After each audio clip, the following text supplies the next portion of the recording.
But Dad, isn't it time for illegal ham in the face? But bro, where's the banjo?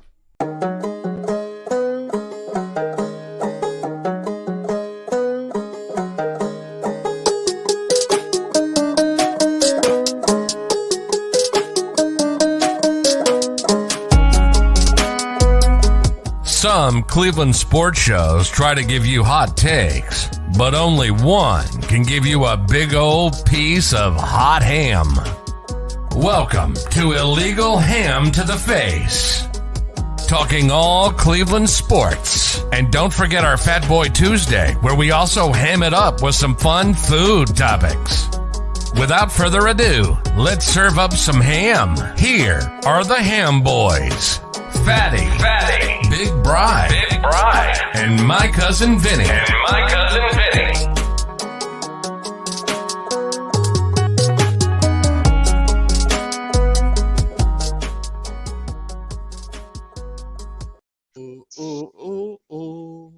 Sorry, Brian, I get excited when I hear the banjo drop. What is going on? I am that fat guy, Jared Fatty Bates. I'm always here with my big fella, Big Bri. What's going on, big fella? Well, what's up? It is a glorious week this past week. A lot of things have happened. So we got some surprises tonight to show you guys. We got some other things going on. But first off, we always got to tell you our show is brought to you by Harold Keel and Lake Erie APA. And if you want to play pool, this session is ending and we're getting ready to start the next session. I believe it's going to be after the new year. So if you want to sign up, have some fun and play some pool, let us know here at Illegal Ham to Face or get a hold of Harold Keel at Lake Erie APA on Facebook and we'll get you in touch. There's pool league every week and you can have some fun. James is the first one in the comments tonight. What is going on, James? What up, James? All right. So, Bri, we have some special announcements we got going on tonight. And I want to get one of them out of the way real quick. You and I have talked about for the longest time a little rebrand action from our original logo that we started out with that we love dearly, and it will still be a part of us. It will still be part of our show. We talked about it in the colors that flew between Ohio State and Michigan, and some trademark issues might come back to chomp us right in the ass. So we decided to switch it up a little bit, and we will have a new logo by the beginning of next year, but we do have the rough draft of the new logo, and I want everybody's opinion on it. Here is the rough draft we got so far. We're just adding in some new colors and some new schemes to it, but this will be the new official Illegal Ham to the Face logo. So, Bri, what are you thinking there, big fella? You got the pig, you got the cigar, and you got all the Cleveland sports teams all in one hat. I love. Is it maize and blue on the hat? No, that is the wine and gold. I don't know. It looks like maize and blue to me. Nah, keep it right there. No, keep it how it is. We could change those Good colors look. very quick. Trust me. Do it because I'm talking. It's good. It's good the way it is. I know. Let's roll with it. I got a couple touch-ups I got to make. You know, you can't have a white cigar. It just doesn't fly with me. So I got just a little couple touch-ups, nothing major. The second big announcement, which Bri does not know about, surprising him here on the show, we do have a new sponsor for our trivia coming up this year. And we will also be partnering with them for a few other things throughout the year. The City Dogs of Cleveland have now partnered with Illegal Ham to the Face. They will be sponsoring our trivia every Tuesday. Our trivia will be brought to you by City Dogs of Cleveland, and there will be an adoptable dog that we will show every week for City Dogs of Cleveland. Brian and I have worked with them before. We love them to death. So we do have a new sponsor, which is absolutely amazing. We love City Dogs of Cleveland, and it was nice of them to reach out to us and ask us to kind of help them out and try to get some dogs adopted before the holidays and even after the holidays. So, sure. Bri, how you feel about that one? That's a big one, isn't it? Oh, it's the best thing that we can be, throwing our support towards. You know, we've talked in the past. You and I both have rescue dogs that we love to death. My cousin I just saw posted something this past week. She got her dog from City Dogs of Cleveland, and they made a post about how they're running out of space. So now's the time. Don't wait. Get them for your kids for the holiday season, or just to start your new year off right. Go to City Dogs Cleveland. Go check them out. They got plenty of great dogs that'll be such joys in your household. So at least check them out. I know it was one of the best decisions my wife and I ever made, was to adopt, and yeah, we couldn't love our pup more. And same here with us with Princess. We had our baby boy that we love so much had we had to put him down at 9 months, and it was a hard thing for me and my wife to do. We still talk about our fur baby a lot. We love him to death, but it took a while for us to warm up, and we realized that we will never have another dog like him. So Princess has come into this household and changed our lives like you wouldn't believe. And it's a good thing. And I really do appreciate City Dogs reaching out to us. We've known them ever since our first tailgate with them there at the summer in Berea. So it's been a few years now.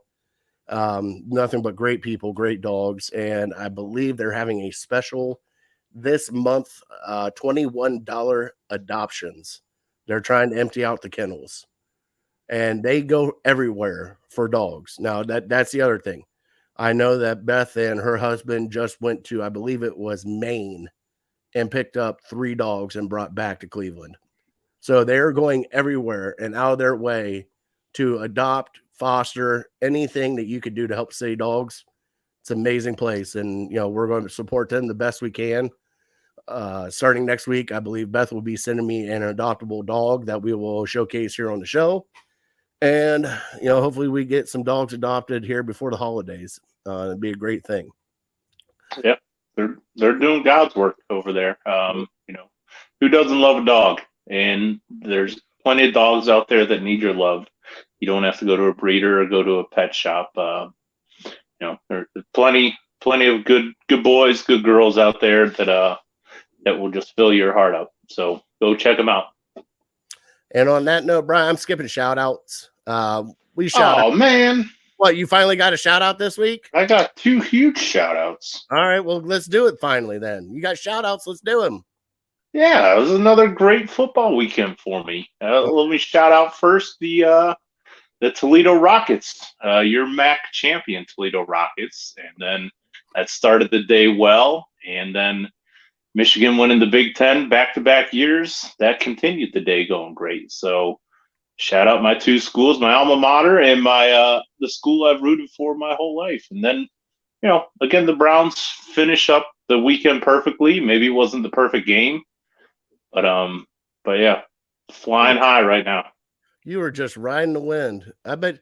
Now, hold on. I've been down for a very long time, so let's make no bones about it. I understand that. Now, you got to take the wins. I got to ask, before the kickoff of the Browns game, did that wind flutter a little bit with the college football playoff committee? Did it just little one of these? What, with Ohio State getting in? Yes. No, not really. I mean, honestly, I was happy that it worked out the way it did, because if Ohio State and Michigan are going to meet up again, it's going to be for the national title. I didn't want it to be like, in a, what do they call it, semifinal game. No. Let's just, both teams handle their business, and if they do that, they'll be playing for it all. So, I mean, how could it get any better than that? And by the way, people, do not, if that does happen, if that does go down in January, where Ohio State is playing Michigan in the national championship game, you will see this fat face going live. Hopefully that big face going live with me for that whole game and seeing our reactions as we go through, because this is a game that should have happened in 2006. And I finally put that out. I did put that out, and it kind of floored everybody. But we'll get into some headlines here later, because I want your opinion on one headline that I kind of threw out there, and I believe I broke some people with it. because they didn't know how to take me afterwards. So just let you know on that one. But go ahead. let me just say, in hindsight, you said it should have happened in 2006. In hindsight, that would have been a terrible decision because both Ohio State and Michigan got roasted in their bowl games that year. So clearly they were not the top two teams. I know it was fun having them 1 and 2, but Bri, that's why you got to throw everybody together from different conferences. Bri, let's be honest. After Ohio State beat Michigan, there was nothing else they needed to prove. Michigan was the number 2 team. They didn't need to prove a damn thing after that. And That's how you feel. And Michigan's heartbreak loss to Ohio State, that number 2. Who really wants to go play a bowl game after that? I mean, you got to factor it in. If they actually had them back in at the national championship, going back head to head at each other, you never know. We might have another bar like we did last time. Right, but it wouldn't have crowned the best team in the country as a national champion. Florida was much better than Ohio State, and USC, I think, was much better than Michigan that year. So who knows where the motivation lied, but yeah, they both got torched that year. And that's why we have a playoff now. Revisionist history. Right? That's why we have a playoff now. Are we getting into college football today? Well, we are, but we got to do it. I'll save it for then. Yep, go ahead. All right. So, trivia time, which is brought to you by City Dogs of Cleveland. Bri, we're going to play the sounder here in just one hot second.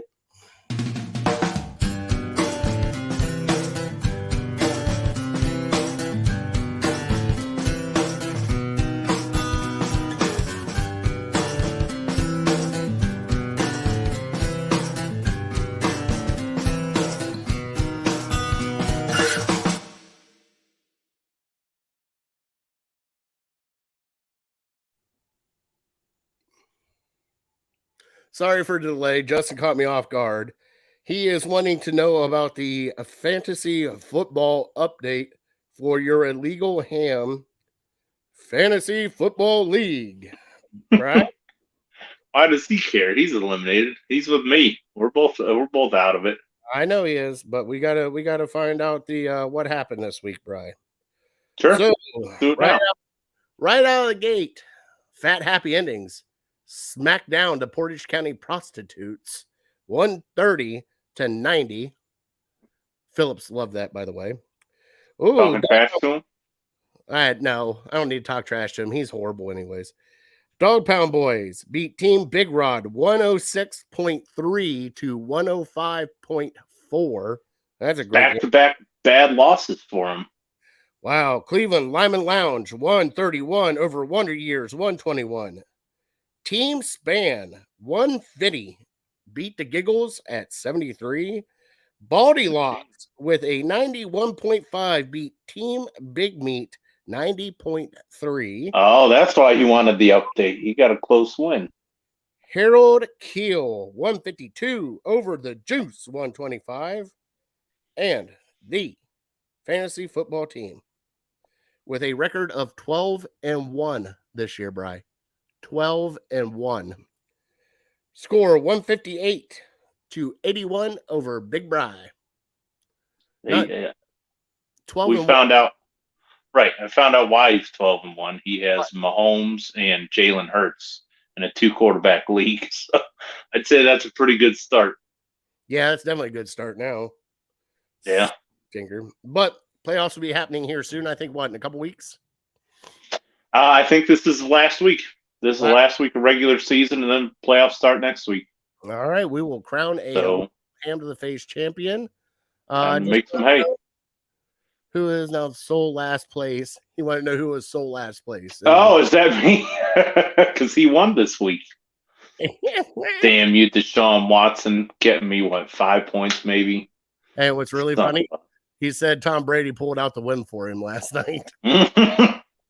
Oh, on the last play of the weekend? Yes, it was. He won? Oh, my goodness. Wow. Incredible. Oh, man, that's amazing. I love it. I love this league. All right, Brian, let's get into trivia, all right? Now, don't let me forget it at the back end of the show. I'll make a note. Got 2 trivia questions for you, big fella. 2, okay. One you should be able to get. Who, besides Donovan Peoples-Jones Jr., was the last person for a Cleveland Brown punt return touchdown?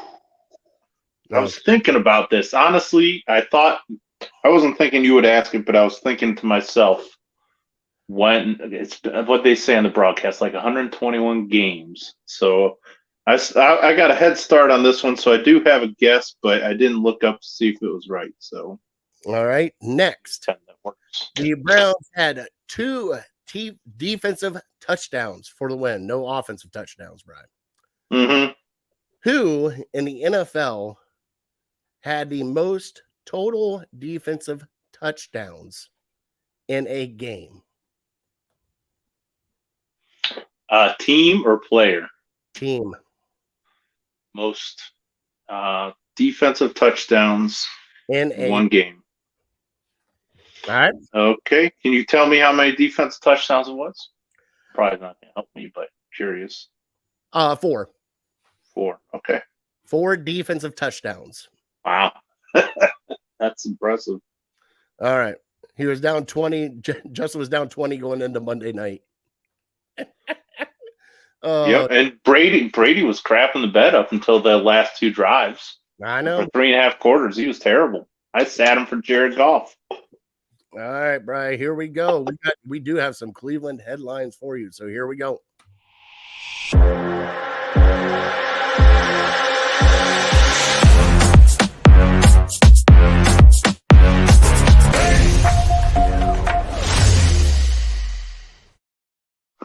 We're not going to talk Cavs. We'll talk Cavs later on here in the next month or two. They're still playing basketball, by the way. But we are going to talk Cleveland Guardians have signed a first baseman, Josh Bell, to I believe it's a 2-year, $33 million deal. He is 30 years old. He's got some pop in the bat, played for Pittsburgh. I think he last played at San Diego. He's batting like a whopping 200, so it's kind of like right up the Guardians' alley.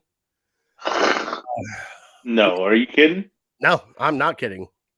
$15 million a year for a 200 hitter? Welcome to the Major League Baseball League. Golly, why didn't I play baseball longer? Hey, did you hear what Justin Verlander just went for? Yeah, what? 40 million or something a year? Yeah, you know how old Justin Verlander is? 38, 37? Tom Brady age. Let's just put it that way. 45? Is it really? Close enough. Like he's farting dirt right now is what he's doing. But there are some other keys that are going on. Cannot believe they signed a first baseman. Phillies gave $30 million to Trey Turner. Yes, that was another big contract that just went out. $300 million to Trey Turner, Brian. Major League Baseball has got it, man. And it's amazing. They just, hey, money's no joke if you're on the right team. So, the other Cleveland news is actually more of a college news. Ohio State backdoored their way into the college football playoffs. They will be playing Georgia. Michigan will be playing TCU, all thanks to Utah beating USC. And Caleb Williams getting hurt did not help that cause any. But there was one thing I wanted to bring up on the national broadcast of your Big Ten championship game, Brian. And I wanted to bring this up because I brought it up, and I want to do what's right and what's fair. So this is going to be like a little Fatty on fire right now. Oh, boy. I just want you to button up your britches a little bit. I'll sit back and enjoy the show. How in the hell does Nick Saban get on a halftime show for the Big Ten championship on Fox and beg like a used car salesman trying to sell Alabama into the playoffs? No other team had to beg for their teams. I didn't see Ryan Day out there. Did you see Dabo? See Dabo on national TV begging for his team to get in the national championship? I didn't see that. I didn't see Utah. I didn't see Lane Kiffin down there in Ole Miss. I didn't see any of this stuff.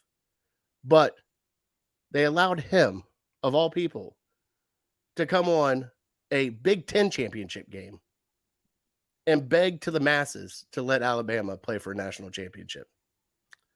I call bullshit, Brian.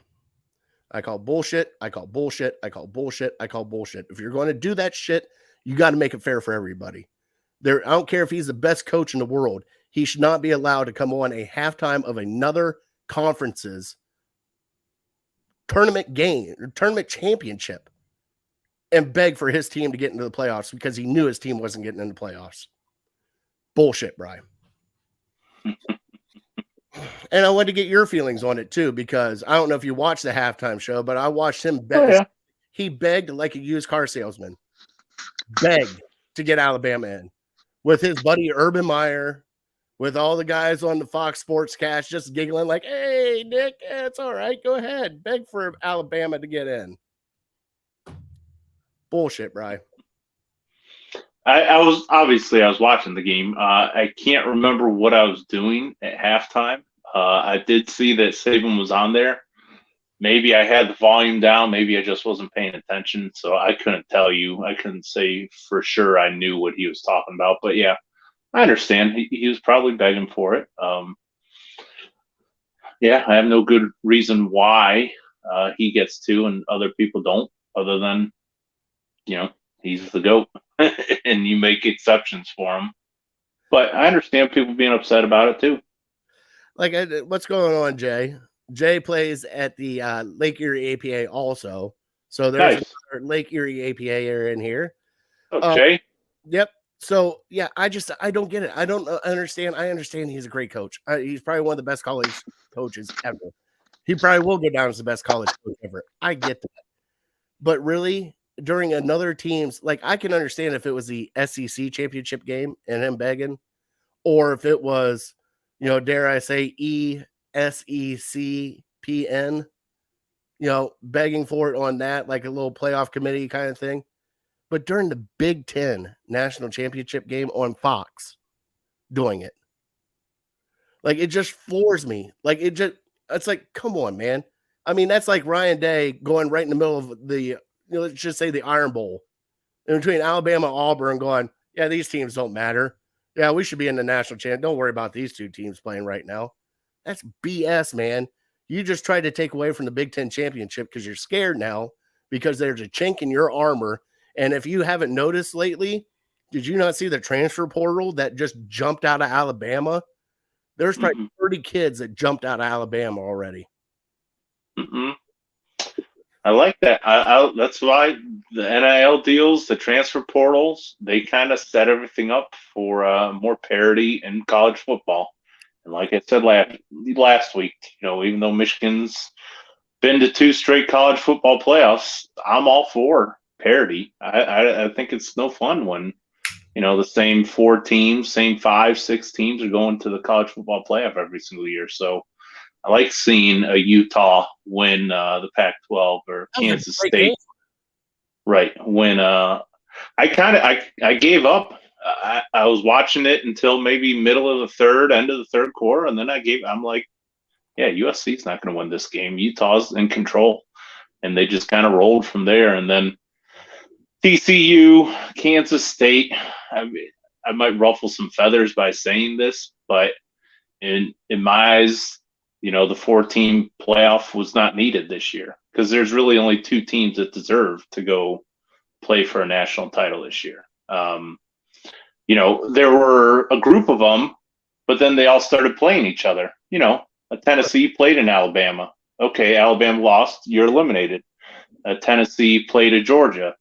Tennessee lost. Okay, you're eliminated. Ohio State, Michigan played each other. Ohio State lost. Okay, you're eliminated. So, we kind of have a playoff throughout November to come to 2 teams at the end of it. And then TCU blowing it at the end.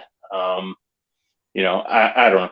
It's kind of weird because in college football, we're used to having, 2 teams at the end of it, 3 teams at the end of it that are all undefeated, that are just these monsters.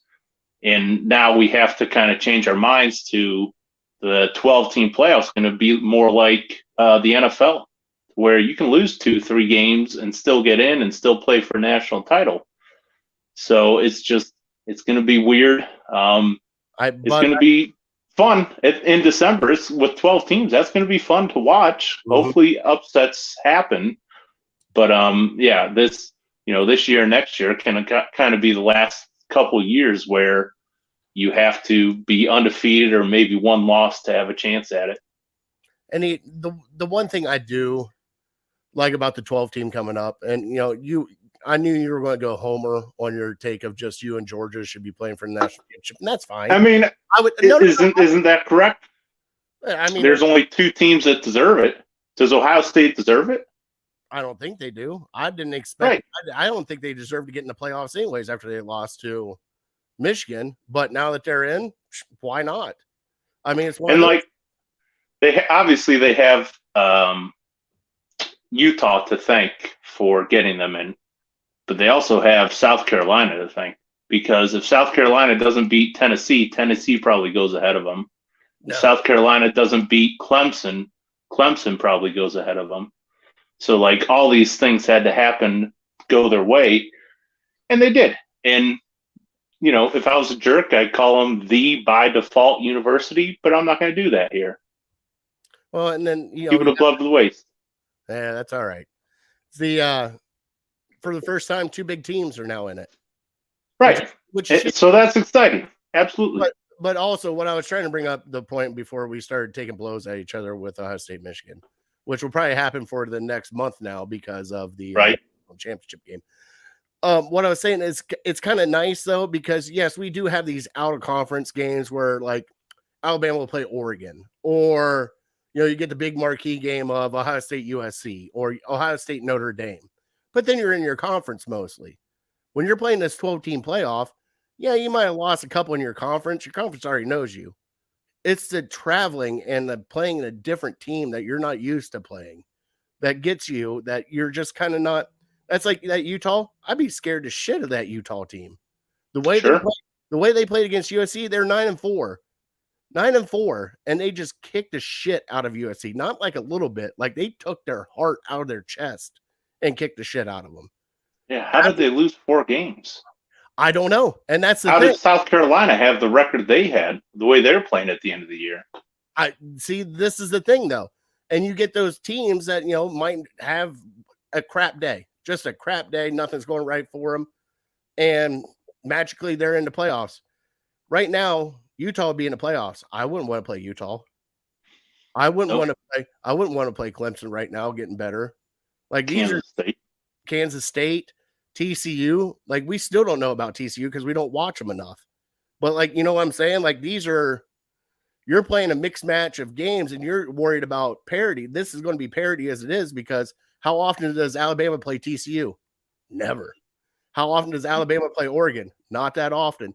You're going to have these kind of matchups in this 12-team playoff that you're going to look at and go, oh, this is going to be a good matchup. I mean, you're going to get a Michigan versus LSU. That, what I'm saying? You're going to get a Michigan versus UCLA. Like, you're going to get some really great matchups that you don't see, that we don't schedule for in college football. And it's going to happen during this playoff, and it's going to be amazing. I can't wait for it. True. Yeah, I'm with you. Yeah, like you said, it'll be fun to see how these Big Ten teams stack up against these SEC teams. Because we clearly, a couple weeks ago, we got into it about what's the better conference. Well, we're probably not going to have to wonder too much longer.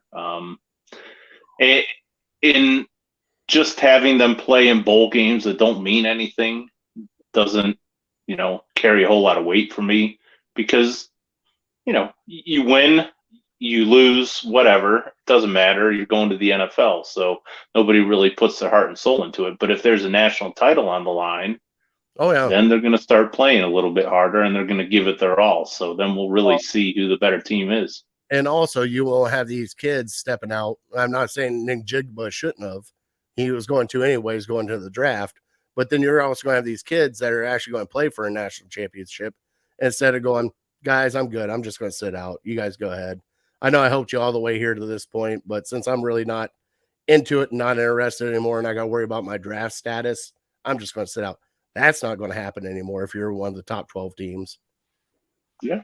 It's hard to argue with that line of thinking. If you're playing a bowl game for nothing, I know you want to be there for your teammates and all, but you got a future to think about, and I think that's what Jackson Najigba's thinking about is, hey, I got an NFL career ahead of me. And let's be honest, the same thing happened with Nick Bosa. Would he play like 3 games, then he had an injury, and then he's like, I'm going to be a high draft pick. I got a whole NFL career ahead of me. I don't want to screw it up by playing a couple college games at the end of my college career. So I get it. You're not making a ton of money. It's your livelihood. It's your future ahead of you. So it sucks when it happens, but I don't blame these kids for maybe starting to look for their future. Oh, heck no. I don't blame them either. I mean, at that point in time, I mean, what are you playing for if you're just playing a meaningless bowl game? You playing for just a swag bag when you get there? Whoop-de-doo. I got a swag bag when I get drafted in the first round. Like, come on. All right, Brian, let's get into the fun time now. The Deshaun Watson has officially come back. He has played in Houston, got booed pretty much the entire game by the 14 fans that were there in Houston watching the game. But the Cleveland Browns came out with a win without an offensive touchdown. We had a punt return, a interception. Well, not even an interception, 2 fumble returns, wasn't it? Or an interception return and then the fumble return. Yeah. Fields had an interception return and Ward had a fumble return. And then we had 2 kicks by our kicker, which is nice to see him actually kicking it through the uprights. Sure. Again. So, Bri, this game, we kind of figured we were going to win. We didn't know because, Houston being 1-9, didn't know what we were going to expect from that team, but we kind of figured that we would be relying on our defense and Chubb and Hunt a lot during this game.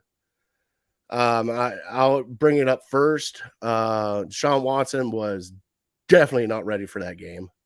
The rust is there.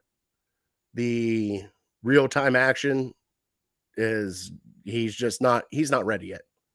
He's not even close to ready. When you're throwing balls pretty much 20 yards in front of the receiver and it's just hitting the dirt, he's spiking them right into the ground.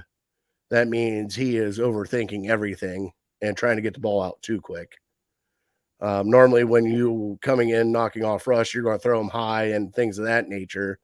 But with him throwing it in the dirt there, that kind of looked like he's trying to rush things, he's seeing what he's seeing and he wants to get the ball out, but he's trying to get it out too quick.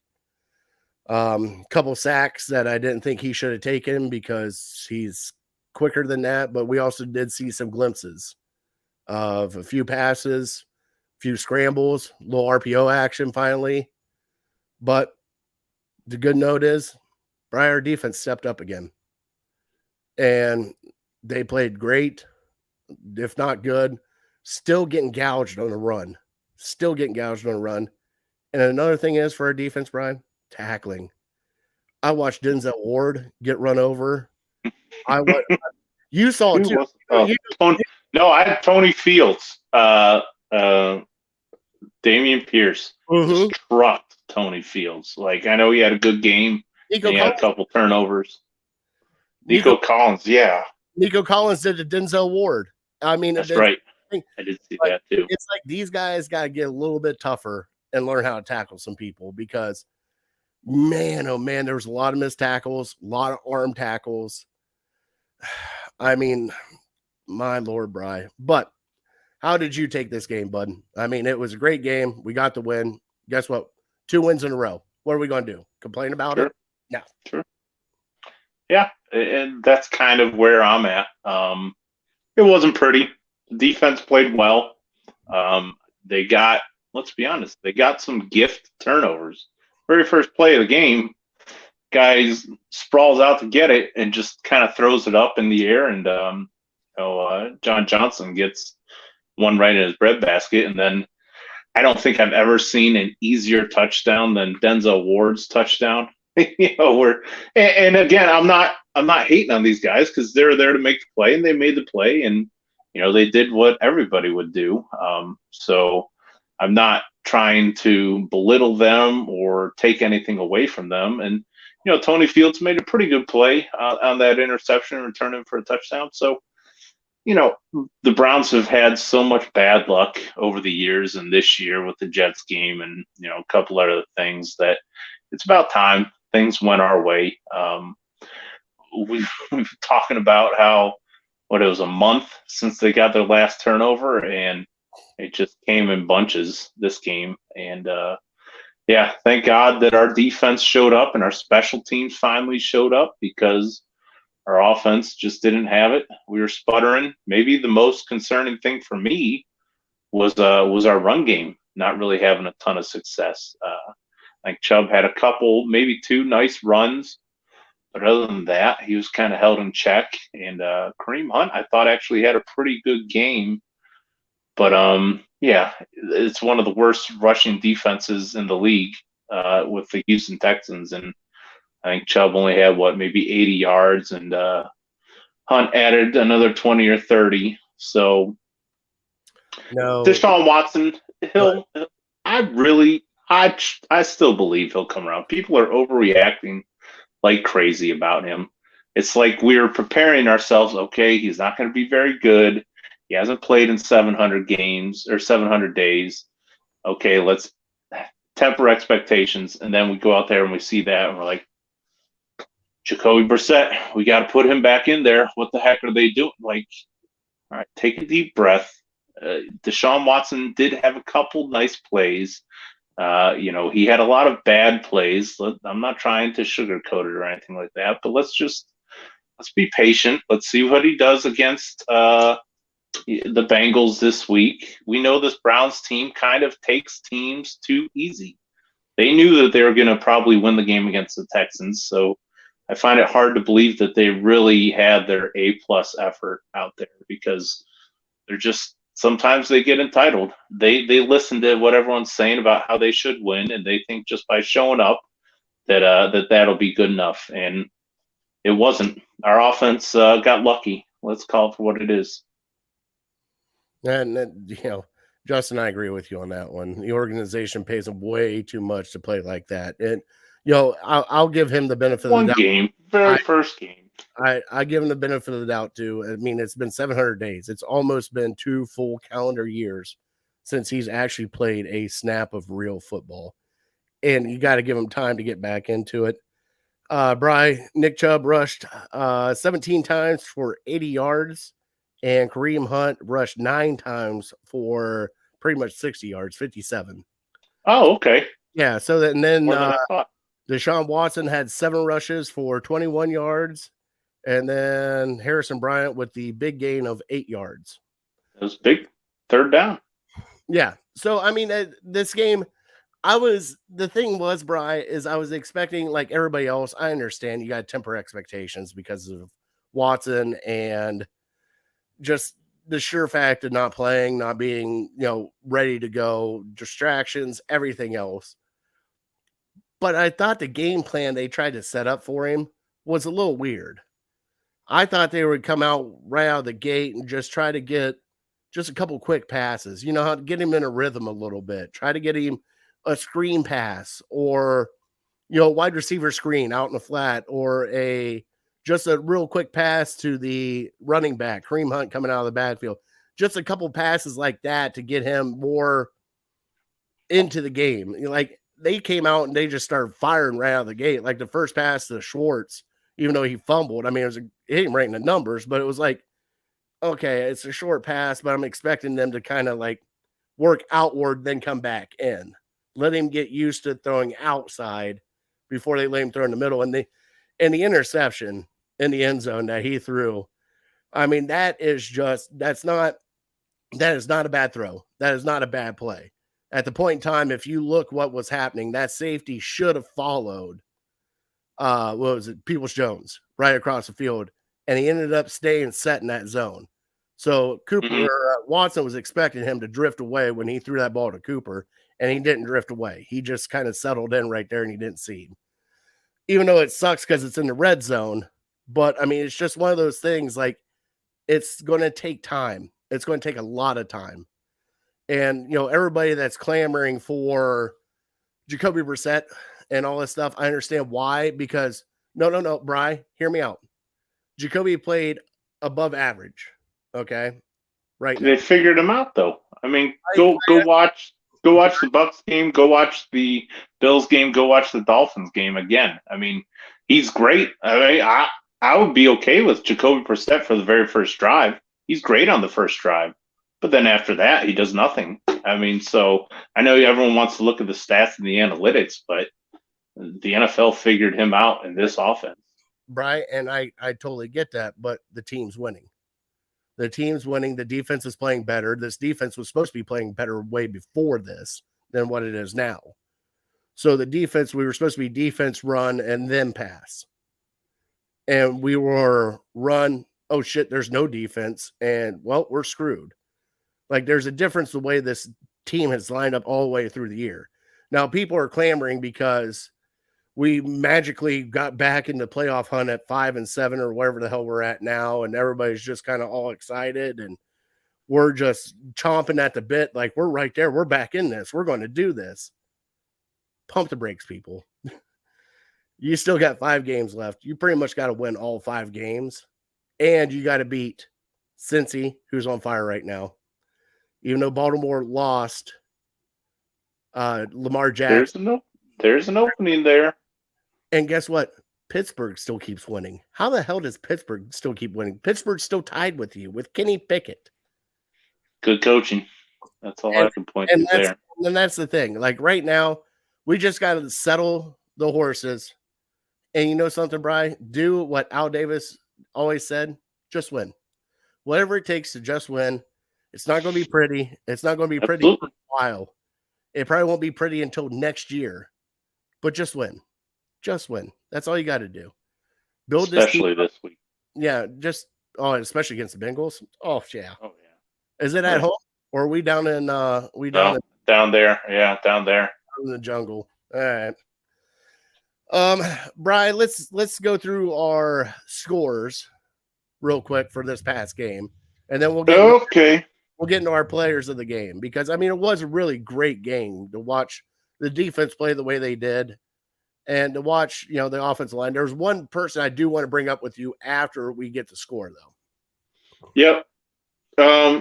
So my score was 23-13, and I'm just going off by memory. I had 23-13 Browns. You had more of a shootout. I don't think you had the Browns covering, but you had the Browns winning. I thought 28-26, something like that. I thought I had 28-24 or something like that. 28-21. That could have been. Yeah, 28-24. That might have been your score. Well, yeah, so you had them winning but not covering. Well, you almost spiked it right there on that note. I mean, that's pretty good job by you, big fella. Yeah, I didn't expect it to be like that, but I guess you never know. Back then, and they got the garbage time touchdown. They shouldn't have had 14. Now, there is one person that I want to bring up to you, and I want to get my feelings out before you do, if that's okay. Sure. Yep. Jed Wills. A lot of people are clamoring about Jed Wills right now. We need to start looking at tackles. That Jed Wills is overrated. He's not good enough. He's not this. He's not that. Guys, I believe we are in the Joe Thomas looking of everything right now, because we had a great left tackle for better part of a decade, Bri, if not more. All right. We had one of the elite of the elite. Like, he is a first ballot Hall of Famer. He is that good of a left tackle. And to bring in a kid to fill in the shoes of that man after he left, Bri, it's hard enough to do. Now, will Jed Wills be a first ballot Hall of Famer? No. Can he be a serviceable left tackle? Yes. I think Browns fans are over-exaggerating Jed Wills a little bit because we've had so many years of Joe Thomas. What do you think?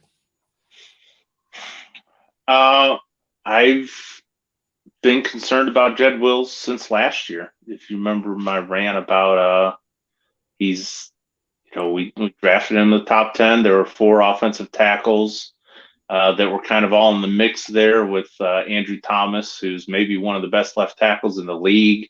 Tristan Wirfs, who's one of the best right tackles in the league now. Okay, what's the heck? Becton. What's his first? Malik Becton. Makai Becton. He's been good, but he's obviously had a lot of injury issues. So I've been questionable of Jed Wills. I'm not in full out like we have to get rid of him mode, and he's hurting this team. I think he's just kind of serviceable. He's not the best offense. He's probably not top 10 offensive tackles in the league. He's probably not bottom 10. He's somewhere in the middle. I think people obviously, like you said, they had high expectations for him. I think it's maybe more because of where he was drafted.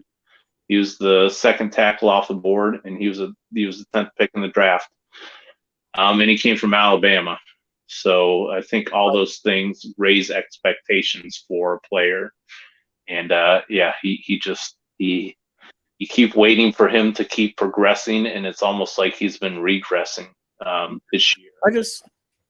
I just want your opinion, because I like when I look at it, Bri, it's just the first 2 years. I mean, this is his third full year, right? Third or fourth. Is it the third or fourth? Yeah, I think you're right. I think third. Okay, the first year he got hurt bad and played kind of through it. Second year, kind of a little bit of the same thing, a little dinged up. This year, I don't know what the problem is, and you also got to factor in, Bri, and I know they've changed it, and he's played enough snaps at left tackle.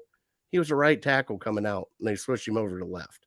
But you also have Bill Callahan, and you're expecting more out of him with one of the best offensive line coaches. I get that. It's just, I know he's been playing subpar, but I also think that if you give him a little bit of time, like give him his fourth year, I mean, he's drafted him pick up his player option, give him the 5 years, make sure that you're right on this. And then guess what? After that, you could draft another one. You can figure it out there. You can draft a backup to play for him. We already got Hudson, who has been playing really good at right tackle for Conklin. So, I mean, we got some pieces and parts on this offensive line that we got to figure out before we, get into the next few seasons. Yeah, I don't think the sky is falling by any means, but when you have an all-pro left guard and all-pro right guard, and you have a center who's been playing as one of the best centers in the league, your tackles are kind of the weak spot on your offensive line. Your tackles are the ones that are holding you back from being one of the top offensive lines again this year. So, yeah, I don't know what the quick fix is for Jed Wills. We keep waiting for him to turn the corner and be a good above average left tackle, and he just, up to this point, he hasn't done it, and he's getting some of the best coaching in the league with Bill Callahan, like you mentioned. So you want him to so badly, he just hasn't to this point. And I'm still optimistic too. Like you said, I would, maybe pick up that 5th year option if they have to make that decision this offseason. But I'm not ready to give him a long-term deal at this point. He's got to earn it. All right, big fella, you ready to do your Big O Player of the Week? Yes, sir. If you want to go first, you can. If not, I got some. Well, can we just put Donovan Peoples-Jones for the punt return? Does that count? If you want to. He was one of two guys I had, so you take him. I'm going to go with Peoples-Jones for that punt return. We haven't seen one in a very long time, which is one of the trivia questions coming up here at the end of the show. So please, yes, sir. But yeah, Donovan Peoples-Jones, that punt return was just magical. As soon as he broke a couple tackles and then everything was open, I'm sitting there. I was, be honest, Bri, the dick in me, I was waiting on him to start doing the Heisman pose once he got the end zone, because I mean, that's what Michigan players do. Oh, shoot. I wasn't thinking. I should have pulled out the Desmond Howard jersey and make that connection. Hold on. Does that jersey still fit, by the way, or is it like a tank top? It's tight. It's tight. Yeah, I probably have to take a lot of deep breaths throughout the show. I'd sound like, a wheezing chubby kindergarten at recess. So that's why I didn't do that. My offensive player, and you might notice a theme throughout mine. I couldn't decide between Peoples-Jones and the guy I went with. Peoples-Jones, the Michigan guy. I chose to go with the MAC champion, the Toledo guy. I went with Kareem Hunt. I thought the spark that he was the only thing that seemed to be working on offense, to be honest.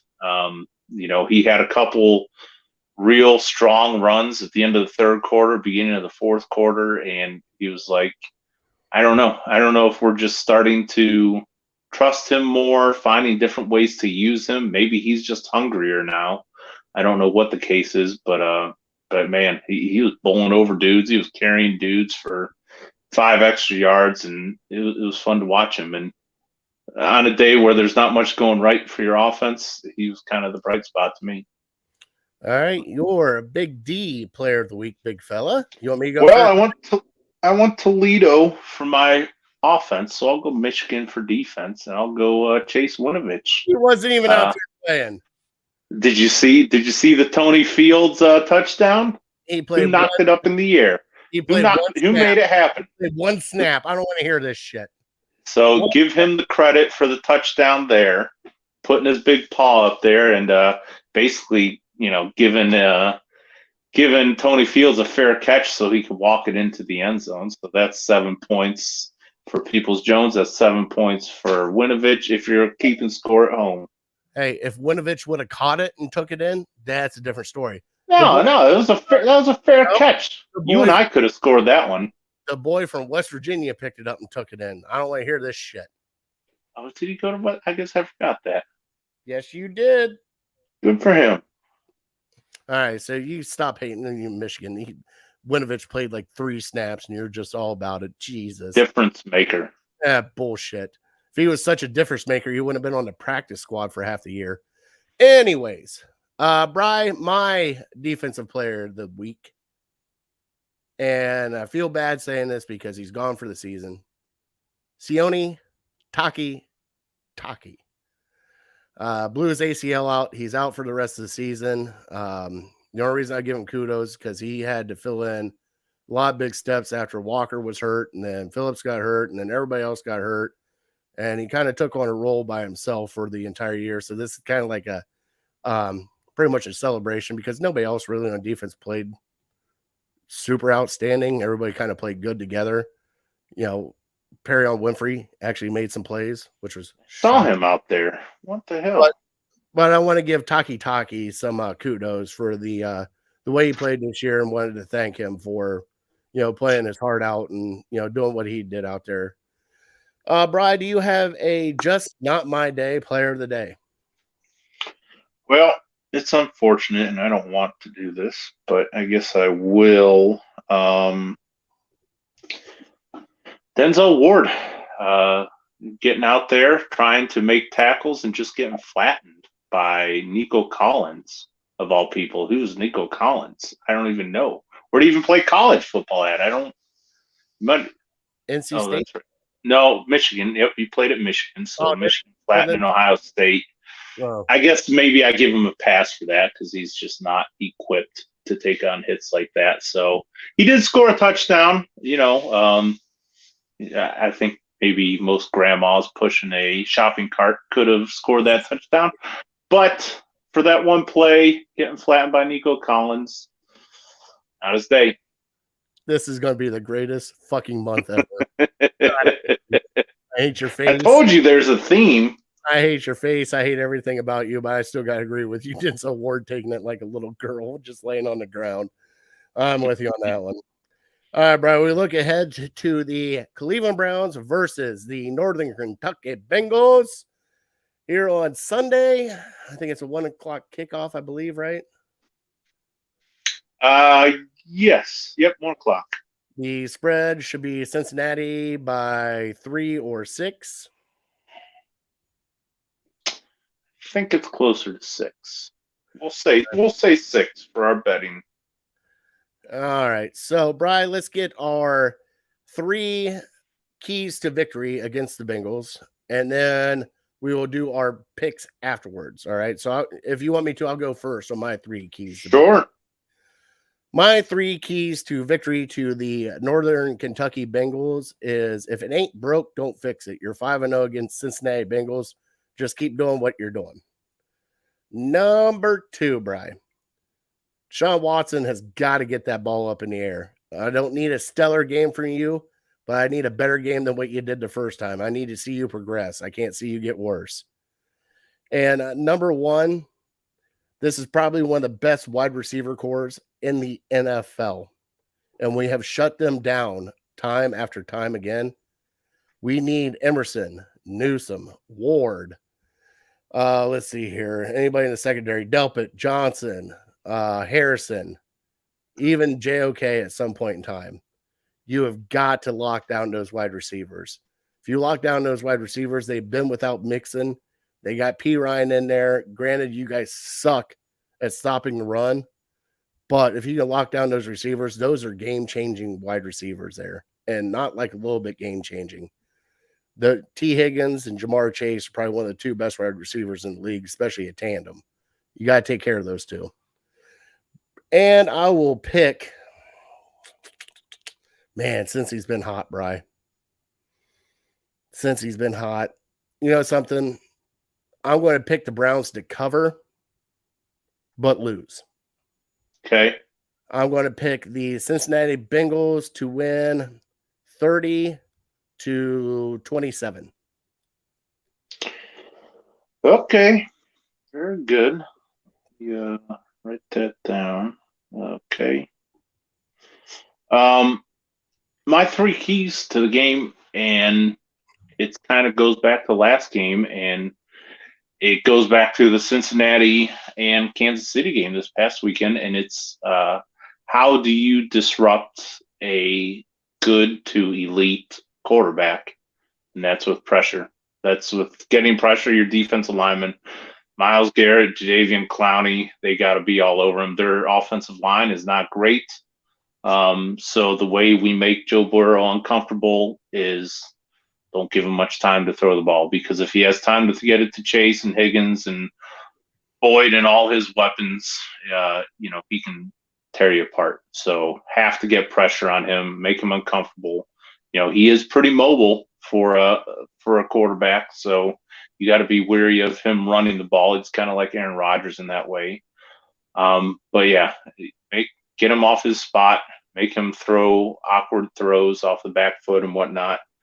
Number 2 is more about our offense, and it's rediscovering the run game. Our run game has not been very good the last few weeks. I know against Tampa Bay, maybe the stat line looks pretty good, but don't forget that we played an extra quarter, and Nick Chubb had a pretty big run in that extra quarter. This is supposed to be one of the best running games in the league, and last week, against the Dolphins and the Bills, it's kind of been ho-hum. So we got to get that back. I know last time we played them, we had some success there. So really have to concentrate on getting that running game going. And then my number 3 is, and you could almost say this every week, is just win the turnover battle. That's probably the biggest way that you can lose a game. And if you remember, the Browns were down, 5-0 this past week to the Texans, because we turned the ball over a couple times in the first quarter and a half. So even though the Browns are a much better team than the Texans were beating you because you turned the ball over. So if we can win the turnover battle, Cincinnati might be playing better than the Browns are right now, but that can give doubt in their heads and maybe give us a little bit of a lead, and then we know the Browns are much better playing from ahead. Yeah, and so we got Justin in here that said 30-12 Cincinnati. Is he just a Watson hater? Is that why he's kind of turned the corner? And because he picked big. Okay. He said earlier he is a Browns fan, but he will not root for Watson, and that's fine. Okay. So we can expect more of this going forward. Oh yeah, a lot of negativity going forward. It's fine. Okay. Picking the Ravens to win by 20 next week. Probably. Gotcha. With a backup quarterback. I get Backup quarterback. I get it. Craig said Browns 31-17. That's a good one. I like the optimism. Thank you, Craig. Well, Bri, I think Justin's just finally been beat down enough that he's just kind of like, yeah, whatever. Until they actually do something, I'm just going to be like, eh. But it is time, Bri, and I put it out all over social media. Let me give my score here, and I'm still kind of figuring it out. Yeah, I probably have Cincinnati winning 2. I don't feel great about it because, I mean, as we see, it's kind of weird with the NFL. Certain teams play certain teams better. Like Cincinnati has Kansas City's number. We have Cincinnati's number. Sometimes you just figure teams out.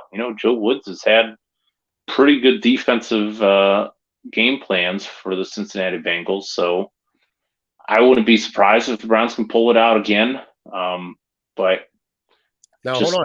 Before you make your pick, Bri. Yep. Hold on. Kevin Stefanski is 8-0. Right. Versus feline-themed teams. Panthers, Bengals, Jaguars. There you go. Really? Including 2-0 versus the Jaguars in preseason. There's a little creamy nougat for you. Oh, gosh. Well, now you got me second guessing it. There it is. I knew I'd get you. Come on, Bri. Here's $1 for you. Here's $1 for you. Yeah, you know what? I got a big enough lead here. Browns 27, Cincinnati 20. We'll give them 23. All right, there it is. Baited him right into it. Now I'm probably going to lose again, so it doesn't matter. I like it. Hey, you'll take that. I'll take that. It'll be all right. All right, Bri. We're getting ready for a little bit of. And now it's time for Fat Boy Tuesday. It is definitely time for Fat Boy Tuesday, and I put it out there all over social media. What is your favorite soups, people? And I hit all the Browns groups. I hit everywhere. We've had chicken noodle. We have had stuffed pepper soup. We have had split pea and ham soup. We have had ham and bean soup. We have had tomato soup. We have had lobster bisque. We have had potato soups and 16 other potato soups. We have had just chicken and rice. We've had creamy chicken, broccoli, bread. We've had all these. Now, Bri? Yep. We have talked about a certain topic that could take a little form, and I consider it soup. I don't know what you consider it, but I believe chili is a soup. But also chili could be its own kind of thing. Okay? Kind of like is a hot dog a sandwich, which we've already argued about before. Right. But some of the best soups that are out there, Bri, you never had New England clam chowder. I don't believe you're a clam chowder kind of guy. I love soup, but anything that has seafood in it, I'm probably out on. And the reason why I brought up soups is it's not like a fat boy fat thing. But man, when you work outside and it's cold as shit and you come home and there's like a chicken noodle soup waiting on you or something of that nature, man, you just eat the hell out of it and just makes you feel warm inside. I don't know what it is. And like, Brian, we've had those days where you've been frozen to the bone outside and you come in and there's potato soup sitting there that's been cooking all day and it's just nice and warm. And it's not hearty, just something warm to get in your body. And, something for us, it's soups. We've done soups so much. We even do them at work half the time. We had a broccoli cheddar soup at work. We've had potato soups. We've had minestrone, Italian wedding soups, matzo ball soups, wonton soup. Was it sweet and spicy? Like, there's just so many soups. So, Brian, you're sounding like Bubba Gump right now. I feel it. Let's see here. My dad said oyster, black-eyed peas, and kale stew from Justin. Ugh. All right. We got my dad's oyster soup, but my dad loves oysters anyway, so that's perfect. Also, and we'll get into our top 3 favorite soups, But also, you got to factor in like the saltine crackers or bread. They kind of dunk in the soup. Oh, that's the other one. French onion soup. Brian, have you ever? Oh, right. Love French onion soup. I forgot about it. I'm going to add it to the list now. Yeah, big fan. Oh, especially with that mozzarella cheese just melted all over the top of that. Mm-hmm. Big croutons. Or French bread. We always use French bread here. I'm not against that. All right. So, is there any soups you think I'm missing? You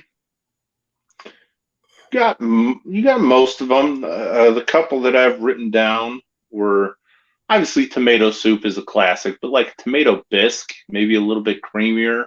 Mm-hmm. Very good. I don't know if you mentioned broccoli cheese. I think you did. Oh yeah.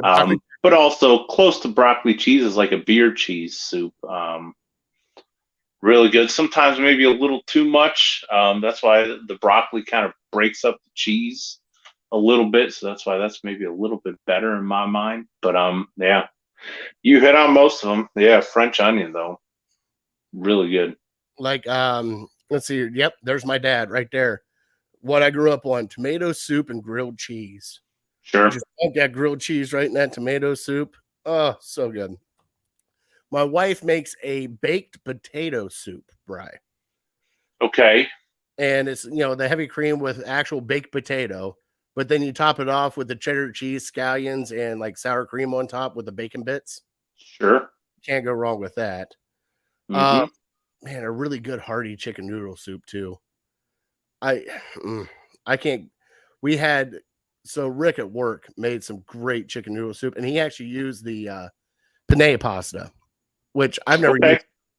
I've always used like bow ties or the elbow macaroni or the egg noodles or whatever you got. Yeah, egg noodles are good. But man, he had that penne pasta. And my microphone's sounding great right now, huh? I thought that was me. And penne pasta, it actually shocked me because it was so good. But man, you can't go wrong with a good soup. Like my wife loves the chicken and wild rice soup from Panera. Yeah, I think my wife likes something like that too. Some sort of chicken and rice soup. She's a big fan of. It's just so good, and it's. Go ahead. My grandma used to put like elbow macaroni in her chili. So not a ton of it, but enough to know it was there. I think she called it maybe Cincinnati style chili, and now Skyline and Gold Star or whatever it's called down there, taking that to the next level. But yeah, little noodles in your chili, I'm not opposed to that. And just to say, you gotta watch out with the French onion. A lot of places use too much salt. I agree with that. Sure. Let's see here, we got turtle. Oh God, Dad, I forgot about turtle soup. What is turtle soup? It's turtle soup. All right. My grandma used to make like a salad dressing, and she'd call it turtle soup. So I don't know if it's close to what you're talking about. No, we would snapping turtles. You're talking legit turtle. Like legit turtle. like shooting that thing with a 22, letting it bleed out, and then making a huge ass pot of it. I forgot about turtle soup, and it's so good too. Because you don't even think about it unless somebody actually tells you it's turtle, because you can't even taste the gaminess in it. It's almost like eating chicken noodle soup. So why not just eat chicken noodle soup then? Well, because guess what? Chicken noodle soup costs money, and when you can shoot a turtle and skin it for free, sounds like a lot of work. It's not that much work. It's a 22 and a butcher knife, and that's all you need. All right, take your word for it. And also, pray to God that he doesn't snap your fingers as you're trying to pull his head out. Yeah, I can understand that. Yeah, it's a process. It's a process. What about possum soup? Like, let's just get into the wild game now. I mean, sure, you raccoon soup, squirrel soup, skunk soup, whatever you want. Where's the line? Where do you draw the line if that's the case? That is right. So, hold on. We can't do it Thursday. Justin, you're supposed to do it on our show. We're not doing it Thursday. You're doing it on the Tuesday beforehand. Yep. My dad said in a black kettle over an open fire. Oh, for turtle soup. Mm-hmm. Okay. And here, Craig, raccoon soup. Man, we are just getting off the There you rails. see, I knew it. I I could can't help it. see I the can't help future. it, Brian. Can't help it, Brian. Let's get into our top Thank three you, Craig. favorites. You ready for that? I mean, Okay. Brian, we really did have I would say about 50 people chime in about their favorite soups. And thank you guys. Thank you guys so much. On Browns fans only, Browns worldwide, on Twitter, all the groups that we're a part of. If you guys want to watch the show, we'd love to have you guys watch the show because I'll keep popping up food questions for everybody. And we talk Browns all the time. So come in, join us. I know there's a couple new ones in here now, but it's a great time, especially when it comes to food like this, and especially something that Brian and I can get our, let's just say, sink our teeth into. There you go. There's the pun. So, Brian, let's get into our top three.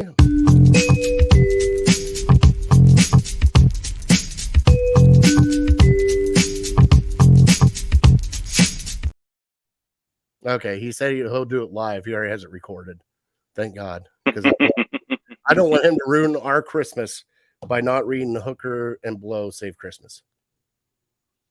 All right, Brian, let's get into our top three soups. All right. I will go first with my number three. My number three is a cheddar potato soup. That sounds good. It's nothing much to it. Yeah, a little bit of bacon bits to it. Just go to town. Nice hearty soup to go to. Yep. Number two, and as my dad mentioned, and I grew up on it, like you wouldn't believe. We would be outside playing in the snow, doing whatever. You come inside, that tomato soup with a grilled cheese. And just there's something about it.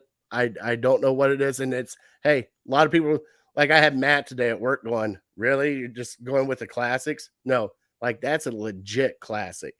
Like you get a grilled cheese and tomato soup, you are golden for the rest of the day. And my number one, Bri, and this is going to kind of, even though I do like chicken broth a lot, but my number one is my wife's baked potato soup with I like a hearty meat. You know, you can go classic with your chicken noodle, but the baked potato soup with the sour cream, cheese, and bacon bits on top, kind of mix it all in together. It's really good. And it's you got two spots for the potato. Is there meat in your wife's baked potato soup? Bacon. Oh, okay, just bacon. Okay, gotcha. What else would it be? I thought maybe there was like ground beef or something. I didn't know at first. No, it's baked potato and it's bacon. Yep. All right, Brian, give me your top three. Well, I might shift it around. Loaded baked potato was loaded potato soup is probably my number one as well. But for the sake of being a little different, I'm going broccoli cheddar, number three. Like I said, the beer cheese is good, but you can only have so much of it. So the broccoli cheddar kind of breaks up the saltiness from the cheddar pretty well. Then my number two is chili. So I'll throw it out there. I probably prefer my chili with a little bit less beans. I'm okay with the beans. I just don't want a heaping load of beans in my chili. And then you're like a Texas chili kind of guy. Sure. I don't know if I've ever had Texas chili, but I love Texas. So I'll try it. A little spice to it too. Maybe a little hot sauce or dab here, dab there. I'm okay with that. And it's versatile. That's one thing about chili is you could have 20 different chilies and they're all different. So, throw some noodles in there, throw some spice in there, more beans, less beans, giant chunks of tomato, whatever you decide. So that's my number two. My number one, Ben, you reminded me of it, French onion soup.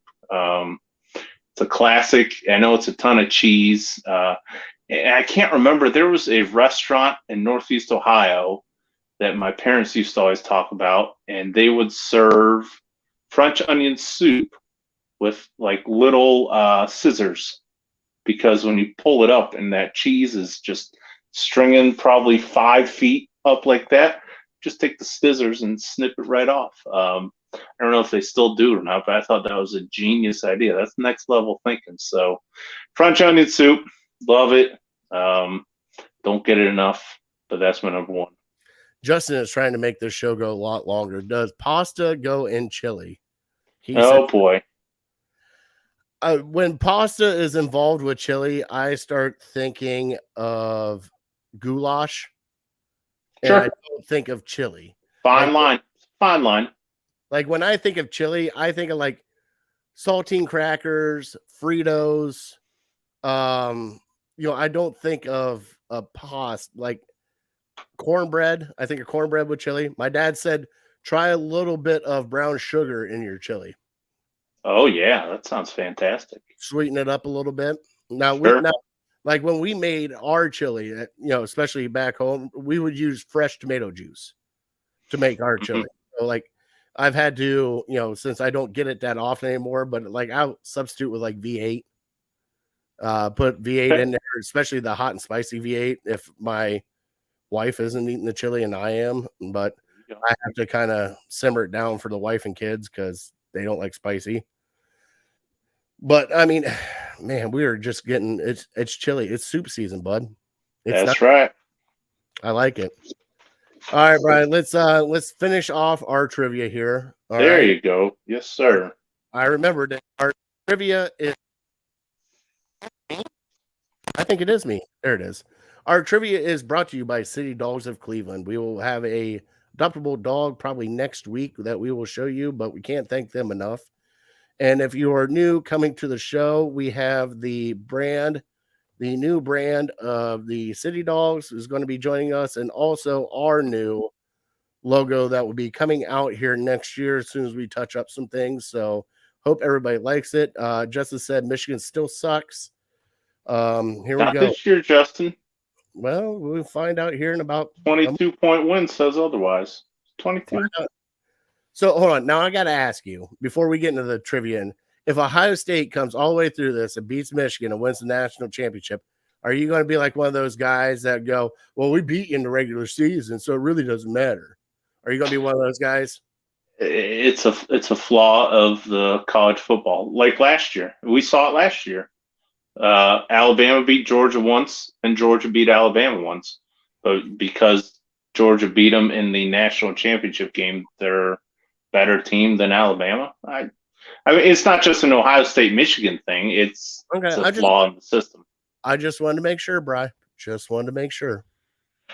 Hey, what they should do is they should give Michigan 45 points and give Ohio State 22 points. And then play the game from there and see who wins. I think that would be the fairest way to do it. Well, might as well. I mean, that works for me. All right. You can't get into it. So the trivia questions that I gave Big Bri is, who was the last Cleveland Brown to return a punt return and what year? The second one, as a follow-up, if he sucked on the first one, was there is one team that had 4 defensive touchdowns in a game, and it was the last team that's done it. There's a lot of 3, but there's only one that has 4, and if he could name that team. So, Bri, the floor is yours. Who was the last Cleveland Brown to return a punt return for a touchdown? So I'll be honest, and I did hear I think maybe I misheard it. I don't know. For some reason, I think I heard the year was 2015. And then I started thinking, and I found out that my memory for when these guys had played is just terrible. Like I couldn't remember when Josh Cribbs was a Brown. I don't know if you remember, but I was like, did Josh Cribbs play in 2015 or did he play in like 2006 and 2007? Like, so my guess is Travis Benjamin. I think maybe is it? Yes. So I think it was the game Manziel won against like the Niners or something. Maybe it was a different game. Was it? Yeah. So Travis, he might have had. Did he have 2 that game or something? I think he had 1, and then the one deep pass from Manziel. Okay, yeah. So he won the game, but like maybe it was Manziel, one of Manziel's very few wins as a Brown. So yeah, Travis Benjamin, my guy. All right, 4 defensive touchdowns, big fella. Is it in the last 40 years? Yes. Okay. Hold on. Yes. So 82 after 82. The best guess I had, I know they had a great defense in the 80s, and they had a pretty good defense in the 2000s as well with Brian Urlacher. I'm going the Bears. Close, but no cigar, big fella. The Who we got? 1984 Seattle Seahawks Oh, had 4 pick sixes. wow. 4 pick sixes, bud. Was Manziel the quarterback in that game too? No, but I'm pretty sure Baker Mayfield was. And on that, Oh, we didn't even talk. How did we not even talk about Baker? I had a whole lap around the room that I was gonna do as my victory lap, and he's not part of the Cleveland Browns anymore. I know. Can you believe some people, like at the start of the year, were arguing that Baker was still a really good quarterback? Right. I'm.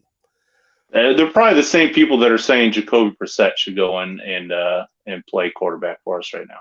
I'm not allowed. I'm telling you, they're probably the same people. You are so they're Baker Bros, Jacoby Bros, not Deshaun. And I love Jacoby Brissett, but yeah, he's a very, very good backup. Oh, what did my sister write? I'm going to go with the New England Patriots for the defense. No, you're close. My sister guess about she's got the tomato juice. There she goes. I got a pantry that has some of the fresh canned tomato juice. Oh, my sister, I cannot wait to come see you. There you go. Something to look forward to. Yes, I love it.